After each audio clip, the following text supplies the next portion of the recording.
శ్రీ గురుభ్యో నమః. ఖగోళంలో గ్రహాలు నిర్దేశిత సమయంలో ఒక రాశి నుంచి మరో రాశికి సంచారం చేస్తూ ఉంటాయి. ఇలా సంచారం చేసే క్రమంలో కొన్ని శుభయోగాలు ఏర్పడతాయి, అలాగే మరికొన్ని అశుభ పరిణామాలు చోటు చేసుకుంటాయి. జ్యోతిష శాస్త్రం ప్రకారం ఈ నెల 16వ తేదీన సూర్యుడు వృశ్చిక రాశిలోకి ప్రవేశిస్తాడు. అప్పటికే ఈ రాశిలో బుధుడు సంచారం చేస్తుంటాడు. దీనివల్ల బుధాదిత్య రాజయోగం ఏర్పడుతుంది. ఈ యోగం వలన 4 రాశుల వారికి బాగా కలిసి వచ్చి కుబేరులవుతారు.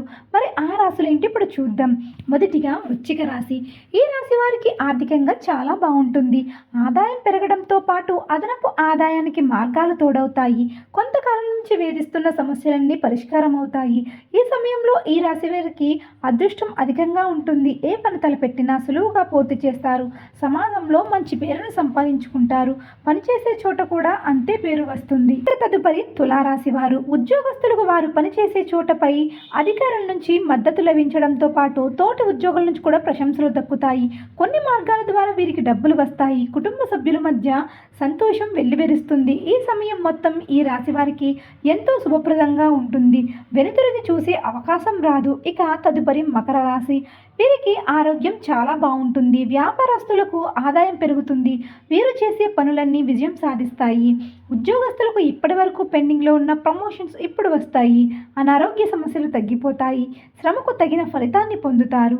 ఇక వ్యాపారస్తులు అభివృద్ధి చెందుతారు. వ్యాపారం ఇతర ప్రాంతాలకు విస్తరిస్తుంది.